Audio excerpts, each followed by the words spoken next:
చూస్ country delight, live better. ఇప్పుడే country delight యాప్ని download చేసుకోండి. నమస్తే, వెల్కమ్ టు సుమన్ టీవీ. నేను పద్మిని. ప్రస్తుతంతో పాటు ప్రముఖ ఆధ్యాత్మికవేత్త, దత్త ఉపాసకురాలు, శ్రీపాద శ్రీవల్లభ దత్తపీఠం వ్యవస్థాపకురాలు శ్రీమతి లతా దత్త గారు మనతో పాటు ఉన్నారు. మాట్లాడదాం. అక్క నమస్తే. అక్క నమస్తే. అక్క, మొండి బకాయిలు చాలా ఇబ్బంది పెడుతూ ఉంటాయి. రకరకాల కారణాలు చెప్పి డబ్బులు తీసుకోవటం అనేది వింటూనే ఉంటాం. ఏమంటే ఆరోగ్య సమస్యలు ఉన్నాయండి, కొంచెం హెల్ప్ చేయండి అని అంటే ఇస్తారు, చేయబదులుగా ఇస్తారు. లేకపోతే ఇంట్లో భర్తలకి తెలియకుండా ఇచ్చిన వాళ్ళు ఎన్ని ఇబ్బందులు పడుతూ ఉంటారు కదా. At one point of time ఎప్పుడో అప్పుడు బయటపడిపోతుంది అది. దానివల్ల ఫ్యామిలీలో ప్రాబ్లమ్స్ కానీ, లేకపోతే పిల్లల చదువులకని, పెళ్ళిళ్ళకని ఇట్లా హెల్ప్ చేశామండి, కానీ ఇప్పుడు తిరిగి రావట్లేదు, మా ఫోన్లో ఎత్తట్లేదు, అబ్స్కాండ్ అయిపోయారు. లేకపోతే ఇస్తాం, ఇదిగో ఇచ్చే నెక్స్ట్ మంత్ ఇగో ఇచ్చేస్తా అంతే అని అంటారు. లేకపోతే అగో అక్కడి నుంచి నాకు రావాలి, రాగానే ఫస్ట్ మీకు ఇచ్చేస్తాం. అవి అలా ఏళ్ళు గడిచిపోతున్నాయి కానీ డబ్బులు రావట్లేదు. డబ్బులు ఇచ్చిన తర్వాత శత్రువులు అయిపోతున్నారు. ఎగ్జాక్ట్లీ. డబ్బుల జోలికి వచ్చారంటే మంచి మిత్రులు కూడా శత్రువులు అయిపోయి నానా దుర్భాషలాడి ఇద్దరికి కూడా చాలా శత్రుత్వం అనేది తీసుకొచ్చి పెడుతుంది. డబ్బు అంటే డబ్బు ఎంత మంచిదో ఇలా వచ్చేసరికి శత్రువుల్ని కూడా తయారు చేస్తుంది. అందుకే ఎప్పుడు కూడా ద్రవ్యశుద్ధి ఉండాలి. ఎన్నోసార్లు నేను చెప్తూ ఉంటాను అనమాట. ఇక ఎవరైనా అధర్మంగా సంపాదించిన డబ్బు ఉందనుకో పద్మిని, అధర్మంగా సంపాదిస్తే తాత్కాలిక సుఖాలు ఉంటాయి, కానీ దానికి తర్వాత వాళ్ళు ఎన్నో కష్టాలు అనుభవించాలి.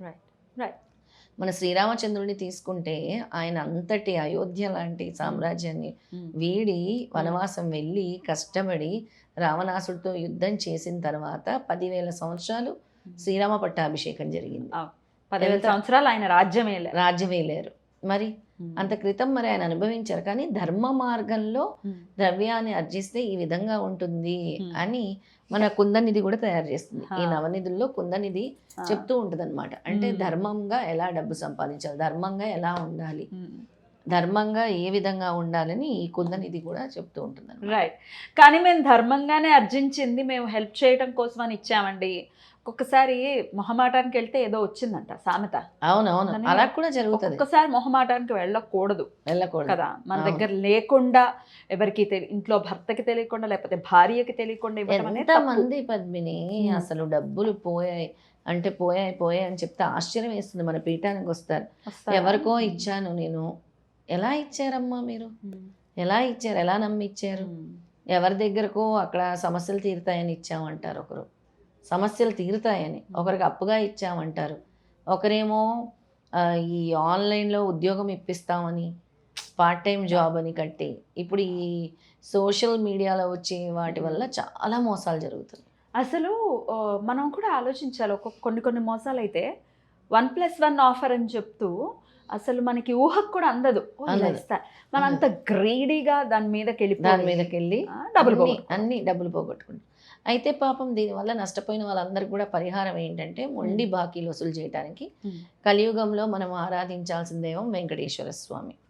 అందరూ చాలా మందికి సప్త శనివారాల వ్రతం తెలుసు. అయితే ఈ సప్త శనివారాల వ్రతం చేయలేని వాళ్ళు ఎలా ఈ మొండి బాకీలు వసూలు చేసుకోవచ్చు? చేయలేని వాళ్ళు ఉంటారు కదా. ప్రతి శనివారం 7 శనివారాలు కూడా వెంకటేశ్వర స్వామి దగ్గర దీపాలు, పిండి దీపాలు 7 దీపాలు, 7 పిండి దీపాలు పెట్టాలి. అలాగే ఎండి కొబ్బరి చిప్పలు పెట్టాలి. ఆ రోజు అంటారు కదా, కొబ్బరి కుడకలు. ఆ రోజంతా పెట్టేసి మర్నాడు ఆ కొబ్బరిని చిన్న ముక్కలుగా చిన్న ముక్కలుగా చేసి, అలాగే పిండి దీపాలు పెట్టినవి కూడా ఉంటాయి కదా, ఆ పిండి కూడా చిన్న బాల్స్లా చేసి వెళ్ళి చేపలకు ఆహారంగా వేయాలి. అలా 7 శనివారాలు చేయాలి. 7 సాటర్డేస్ చేయాలి. అలా ఈ దీపాలు పెట్టి ఆడవాళ్ళు ఓం శ్రీ వెంకటేశాయ నమః అని, మగవాళ్ళు ఓం నమో వెంకటేశాయ నమః అని నామాన్ని 108 సార్లు చదువుకోవాలి. శ్రీ వెంకటేశాయ నమః, ఓం శ్రీ వెంకటేశాయ నమః అని స్త్రీలు, ఓం నమో వెంకటేశాయ నమః అని మగవాళ్ళు. అలా నామాన్ని వాళ్ళు జపం చేసుకొని, మంత్ర జపం చేసుకొని ఇలా దీపాలు వెలిగించుకొని ఎండి కొబ్బరి చిప్పల్ని కానీ, పచ్చి కొబ్బరి చిప్పలైనా పర్వాలేదు. ఎండి కొబ్బరి అని ఎందుకు చెప్తున్నాం అని అంటే అది పాడవకుండా ఉంటుంది, అందుకని మర్నాడు కదా, అందుకని చిన్న ముక్కలుగా చేసి ఎక్కడైతే దగ్గర ఈ కొడుకల్ని రెండు చిన్న ముక్కలుగా చేసి ఈ పిండి దీపాలు కూడా వెలిగిస్తాం. తర్వాత ఏం చేయాలి, పడేస్తారు కాదు, అది కూడా చిన్న ఉండలుగా చేసి ఎందుకంటే అందులో ఆవు పాలు వేసి కలుపుతాం, అవును. ఒక్కోసారి బెల్లం కూడా వేసి కలుపుతాం. అవును. దాన్ని కూడా చేపలకు ఆహారం వేయటం వల్ల మీ యొక్క ధన సమస్యలు అనేవి తీరుతాయి. మొండి బకాయిలు మొండి బకాయిలు అనేవి వసూళ్ళు అవుతాయి అన్నమాట. వసూలు అయిన తర్వాత మనం గ్రాటిట్యూడ్ని ఎలా చూపించాలి? వెంకటేశ్వర స్వామి దగ్గరికి వెళ్ళాలి. మనం ఏదైతే స్వామి ఇచ్చారో ఆయనకు తిరిగి ఉండిలో కానుకను సమర్పించుకోవాలి ఖచ్చితంగా. వెంకటేశ్వర స్వామికి చాలా మంది కూడా ముడుపులు కడుతూ ఉంటారు. ఇలా ఈ పని చేసే ముందు కూడా మీరు కూడా ముడుపు కట్టుకోవచ్చు. ఎలా కట్టమంటారు? ఓ 11 రూపాయలు ఒక పసుపు రంగు వస్త్రంలో తీసుకొని అందులో 11 రూపాయలు వేసి ఒక పసుపు కొమ్ము వేసి పసుపు కుంకుమ అక్షింతలు వేసి దాన్ని ముడుపు కింద కట్టేసి మీరు దేవుడి దగ్గర పెట్టి నమస్కరించుకొని తర్వాత ఈ ముడుపుని నేను నీకు సమర్పిస్తాను, లేదా ముందే వేసేసి నమస్కరించుకున్నా కూడా నీకు ఫలితం ఉంటుంది. స్వామికి నేను ఇది తీరుతుంది అని నేను విశ్వసించి నేను చేస్తున్నానని దగ్గరలో ఉండే వెంకటేశ్వర స్వామి గుడిలో కూడా ఉండిలో వేసేసి ఈ కార్యక్రమాన్ని మొదలు పెట్టుకోవచ్చు. లేదా మీ 7 శనివారాలు అయ్యే వరకు ఈ ముడుపుని పెట్టుకొని తర్వాత ఎప్పుడైతే మీరు తిరుమల వెళ్తారో ఈ ముడుపుని ఉండిలో వేసేసి దాంతోపాటు ఏదైనా కానుక కూడా స్వామికి సమర్పించుకోవచ్చు. అలా కూడా చేయొచ్చు.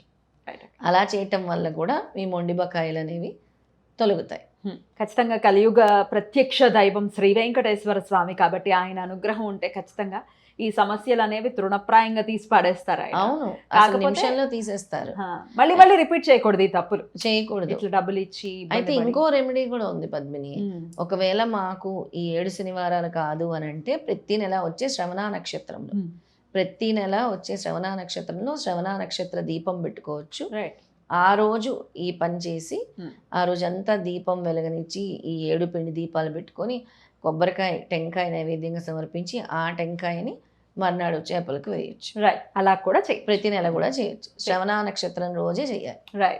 అద్భుతం అక్క, చాలా చక్కగా తెలియజేశారు. ఖచ్చితంగా ఈ పరిహారాన్ని పాటించుకుని మొండి బకాయిలతో ఎవరైతే ఇబ్బంది పడుతున్నారో వాటి నుంచి బయటపడాలని మనస్ఫూర్తిగా కోరుకుంటూ కృతజ్ఞతలు అక్క. నమస్తే అక్క. నమస్తే రా.